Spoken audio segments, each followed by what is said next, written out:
Muchos no conocen este concepto, pero es algo que se encuentra día con día en personas que se dedican principalmente a la contabilidad, ya sea de alguna empresa, algún negocio, etcétera.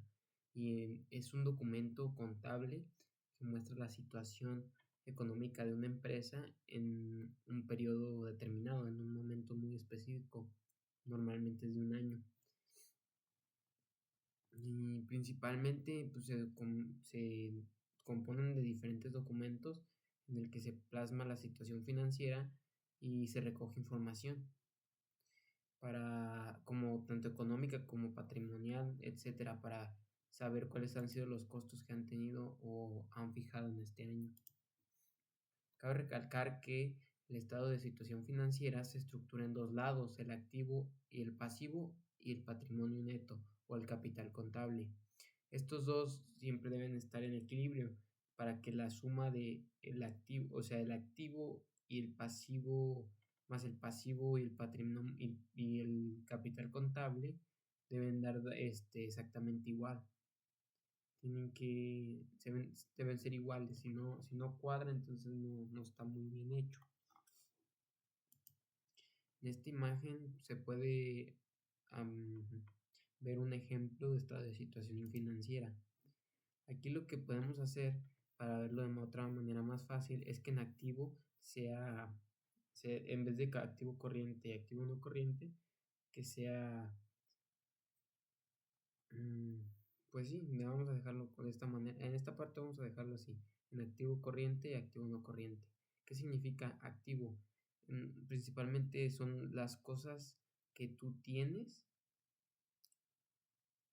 que te pertenece. Esa es la definición. Activo corriente es el que se sigue moviendo, el que se mueve, por ejemplo, el dinero, en dinero físico, en bancos, etcétera. Y el activo no corriente son cosas que son tuyas, pero no las puedes mover tan fácil. Por ejemplo, terrenos, edificios, transporte, mobiliario, equipo de cómputo, etcétera.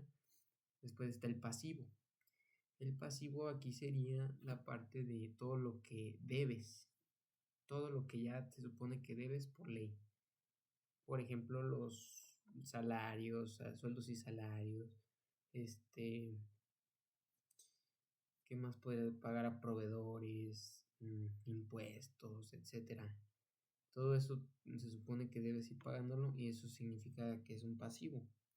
Y esa se divide en dos, al corto plazo y a largo plazo. Aquí está como pasivo corriente, pasivo no corriente. Nosotros lo vamos a entender de una manera más fácil si es pasivo, pasivo a corto plazo, que normalmente es menos de un año, y a largo plazo, que son muy pocos casos en los que se utiliza a largo plazo, que es más de un año.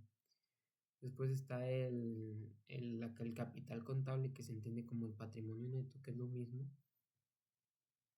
Y en esta parte aquí pues se utiliza dos, lo ganado, lo que ganaste y pues lo demás, básicamente lo que todavía no, lo que invertiste pues, o lo que debes más que nada, o sea, lo que te comprometiste, o sea, te lo dieron, por ejemplo, el capital social y lo de los accionistas, eso sí está claro. Y ya la suma de esos dos tiene que ser igual a la suma total del activo.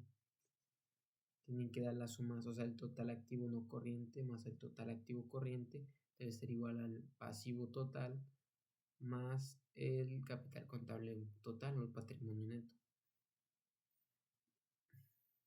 Básicamente esto se puede utilizar más que nada en cualquier negocio para ver cuáles son las ventajas y cómo ha ido mejorando día con día la parte del capital social. Aunque es cierto que depende de varias cosas como para que se utilice de buena manera, pero principalmente los contadores son los que se dedican a hacer eso.